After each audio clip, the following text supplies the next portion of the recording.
Blessed love and blessed day, oh, boxing world, boxing nation, fighting world, fighting nation. It's Coach Fiyah. This is Real Life Boxing. I'm out the studio in the ride. Just got to the gym. Wanted to do this video real quick. My Tyson Fury versus DILLIAN Whyte prediction. I'm not in the studio right now. I'm not strapped up. But we always strapped up. You already know. Anyway, before we get into it, y'all show me y'all best double jab straight down the pipe. Y'all best 1-1-2 combination. Hit the like button. Hit the subscribe button. Hit the bell icon so you can be notified when all content is being uploaded on the channel of Real Life Boxing. Let's get into it. I just did my first video on this fight. Y'all know I already predicted the fight to be a modern day heavyweight classic. Short breakdown. This is the reason why.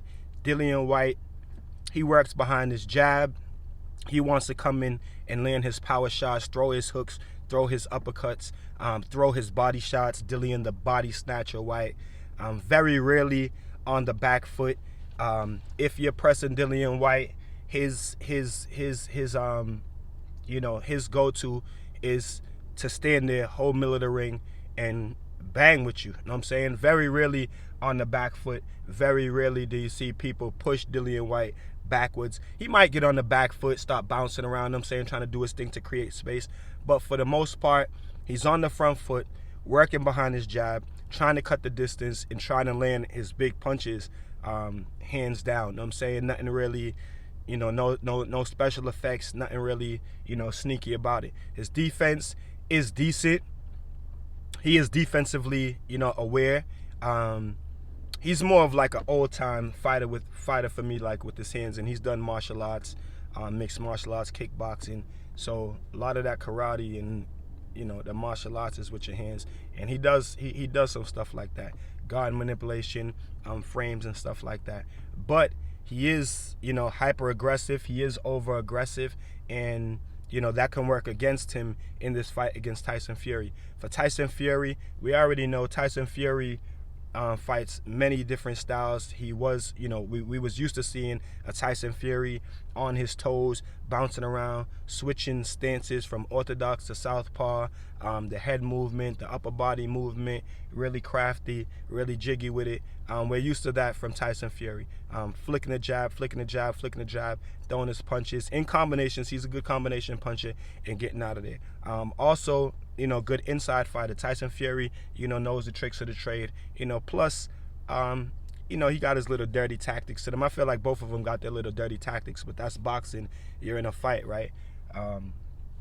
Anyway, of recent, we have seen Tyson Fury switch up game plans, switch up what we're used to seeing him do, and go on his front foot behind his jab and try to land his power punches. We've seen him stop Deontay Wilder 2 times, both in the second fight, and in the third fight. Second round stopped Wilder in the 7th round.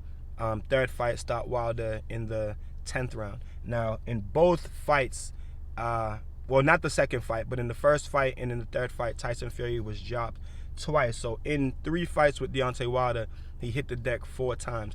And in my opinion, in the second fight, we already know the first fight, the long count, Tyson Fury was knocked out, got up, whatever have you. But in the third fight, I think that Tyson Fury was really, really, really hurt, way more than the general public, the viewers, even some of the commentators, way more than the boxing world realized. I watched that fight like 10 times already, and Tyson Fury was really, really, really hurt in that fight. From the first big right hand that he took from Wilder, got dropped, got up, and then got dropped again with another very short right hand that landed like on the top of his head, to the side of the head, and he was hurt. But like I said in my prior video, Tyson Fury, the recovery is great.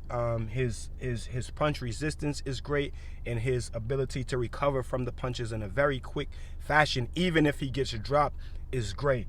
He's a veteran. He stays relaxed. He knows what to do when he gets hurt, knows what to do when he gets dropped. With all of that being said, if Tyson Fury decides to come on the front foot and press forward against DILLIAN Whyte, this can make for a very, very, very exciting fight, because DILLIAN Whyte does got the one-punch KO power in his left hand, but Tyson Fury is decent, and they both have KO power. Big man heavyweights both have KO power with a cumulative punching, but Tyson Fury, that big right hand, rocked Wilder and knocked him out in the third fight with the big right hand. So, Tyson Fury wasn't known as being a knockout puncher, but against Wilder, he was able to knock him out 2 times in a row. So I say that this makes for a very, very, very interesting fight if Tyson Fury goes on the front foot. Now, even if he resorts to the boxing tactics, we've seen Tyson Fury put on a lot of weight against Wilder. Now,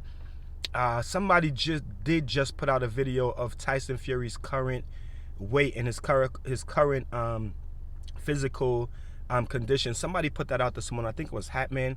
Shout out to Hatman Strikes Back, because I love his channel.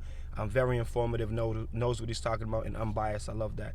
But someone put up a video of Tyson Fury in his current weight right now, and he looked much slimmer than he did against Wilder. So maybe Tyson Fury plans on coming in this fight and boxing, off the back foot. But even if that is his game plan, I don't believe that he'll be able to stick to that game plan for the whole 12 rounds, going up and down in weight, coming off 2 Wilder fights. You know what I'm saying? That in itself, if you're using a bunch of training camp to lose weight, you know what I mean, that in itself can work against you. So, we'll see what happens. But my final prediction in this fight is I'm picking Tyson Fury either by late round stoppage or by decision, whether it's unanimous or split. I think that the fight will be competitive. I do think that Dillian Whyte has a chance to win the fight with the KO power, depending on how Tyson Fury, fights the fight.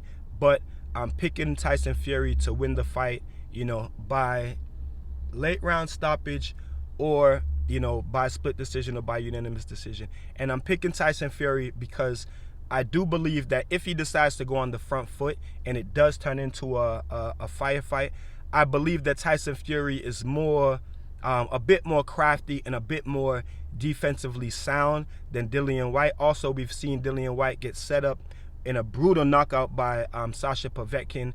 So we know that, Dillian Whyte, he can be set up. And like I said, he is over aggressive. So we got to wait and see what Dillian Whyte comes into this fight. He's over aggressive. He swings wild sometimes, goes off balance with his punches sometimes, just like Deontay Wilder, but he doesn't swing as wild as Wilder, but he does go off balance. You know what I'm saying? Sometimes when he's swinging his punches out at long range. And I think that, just like Wilder, if he goes in there and fights that way against Tyson Fury, there's just so many opportunities for Tyson Fury to clean up and to capitalize on. And I think that the Gypsy King, Tyson Fury, will be able to. Now, same thing if Tyson Fury goes on the back foot. I just think that he's overall, more skilled than Dillian Whyte. Overall has the more experience in the bigger fights. And I think that, overall, he's going to be the better man in the fight. But I do give Dillian Whyte a shot to win the fight. Just like Errol Spence and Dennis Ugas, I'm going 60-40 for the Gypsy King, Tyson Fury, by stoppage or, by a decision. Anyway, you guys tell me what y'all think about it in the comment section. I'll be doing another prediction video with all the fighters in the gym, just like I did for Spence Ugas. Until then, you guys keep fighting your fight and protect yourself at all times. It's Coach Fiyah. This is Real Life Boxing. Peace and one love.